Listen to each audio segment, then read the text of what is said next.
Okay, in this video we're going to look at two things. First of all, I want to clarify some reasons why the demand curve slopes downwards and look in a bit more detail.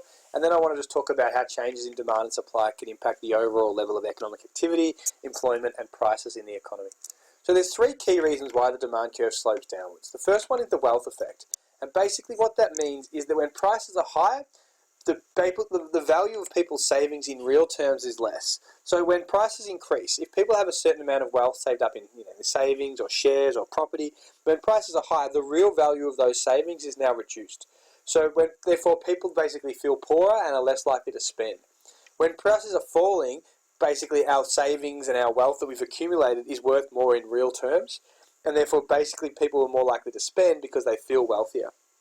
So it's all about the wealth effect. It's all about the fact that the real value of assets decreases when prices are higher, so people feel less wealthy. When prices are lower, they feel wealthier and more likely to spend. The interest rate effect is basically when prices are high in the economy, it's a fall in the, so when prices are low in the economy, consumers basically have more money left to save. So when prices are low, the price of goods and services don't cost as much for people, so they can afford to save more. And they also have less incentive to borrow because they're more likely to spend. Basically, there's less incentive to borrow because they don't need to, because they've basically not, things aren't as expensive. So there's less borrowing in the economy because it doesn't cost as much to buy things. And there's also more saving because people have more purchasing power or more money left over after they buy goods and services. So the fact that we're saving more and borrowing less means that the banks have got more money. So there's a fall in the demand for loans relative to supply, which places downward pressure on interest rates. So to sum that up, there is more savings because we've got more money left over after spending on goods and services. There's less borrowing because there's less of a need to borrow, and therefore they both lead to more money for the banks, which reduces the need to increase interest rates. So another reason why the demand curve slopes downwards like it does is because interest rates are generally low when prices are low, and therefore there's more demand for goods and services. And finally, international competitiveness. When the general level of prices is high and other countries' prices remain the same, our international competitiveness drops because we're more likely to buy foreign products. So that will lead to an increase in leakages relative to injections. When prices are low, exports become more attractive for foreign buyers, and local purchasers also buy local goods instead of imports. So lower prices generally boost our international competitiveness and boost the net exports component of aggregate demand. So the first one's mainly related to consumption spending. The second one's more related to investment spending because when prices are low, interest rates are low, so there's more investment. And the third one's related to that X minus M, or that net exports component. Right, basically what we're talking about now is the interaction between demand and supply. So the equilibrium level of output that occurs in the economy is determined where demand and supply intersect. Should aggregate demand increase or aggregate supply decrease, then that's likely to lead to higher prices and demand pull inflation. It can also lead to a higher current account deficit because our prices are higher, so we import more. Should aggregate demand decrease significantly, then we're likely to experience surpluses of goods, and that will lead to downward pressure on market prices, which will likely lead to business closures because there's less demand, higher levels of cyclical unemployment because there's less demand and therefore less need for workers in the economy.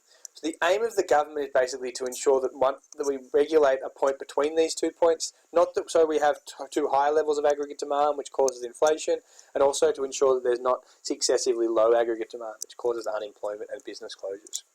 So the idea is to work at sort of a midpoint where the equilibrium level of output and general price level is kind of a high level of real GDP, but not enough to stimulate really high prices.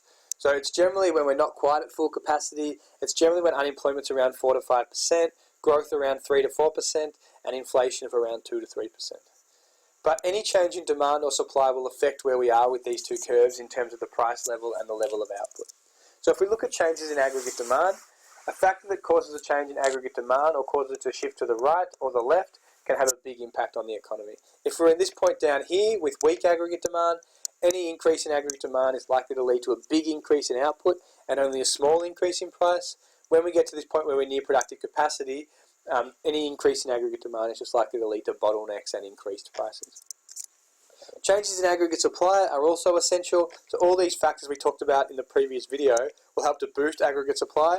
And aggregate supply is important because it leads to not only higher levels of output, but also lower prices. So aggregate supply is important, that we're continuing to sustain aggregate supply so we can keep pushing out our productive capacity and meet any extra demand. So if demand keeps going this way, if we're able to keep pushing supply this way, we're able to keep prices low or at the range that we would like them to be at. If Australia was to experience aggregate supply is really important for employment, and this is a link that very few people are able to make. By boosting the quantity and quality of our resources, what we allow us to do is to keep prices low and boost the demand for Australian goods and services. So let's say, for example, Australia was to experience a really good crop and farmers were able to increase their aggregate supply. This should increase the quantity and quality of resources available and should lead to lower costs of production for firms who use these as inputs into production. So what's going to happen is the aggregate supply curve will shift to the right, and this means that the total supply in the economy will increase at any given price level. But what's likely to happen is, because now that we've got increased supply, what businesses are likely to do is to reduce their prices, because they're going to essentially have like a national surplus of goods and services. So in order to stimulate demand when the supply curve shifts to the right, we will generally lead to lower prices. And that's when aggregate demand starts to expand. So the lower prices leads to increased demand for Australian goods and services, or essentially, if we're drawing our curves, it's leading to a movement this way along our demand curve. And that's when the employment starts to take place, because the lower prices leads to increased demand for Australian goods and services, so we increase our output, and that leads to increased employment opportunities. So the lower prices for these goods and services encourage greater demand for overseas buyers, and we end up at this new equilibrium level of output at a lower price level. It could even lead to deflation if we boost our supply by a lot, and the economy is now producing more goods and services, boosting economic activity, and employment opportunities arise because of the increase in aggregate demand, or the expansion in demand that comes about because of the lower prices.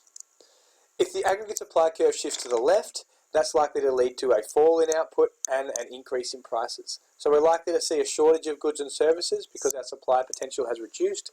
That will place upward pressure on prices, and again, that's when we see the contraction in demand. And when demand contracts, we don't need as many resources, so it leads to high levels of unemployment in the economy, or underemployment, and we're more likely to experience signs of a recession. So when we have a limited aggregate supply, it leads to higher prices reduce demand, and that can lead to job losses and increased unemployment throughout the economy. Thank you.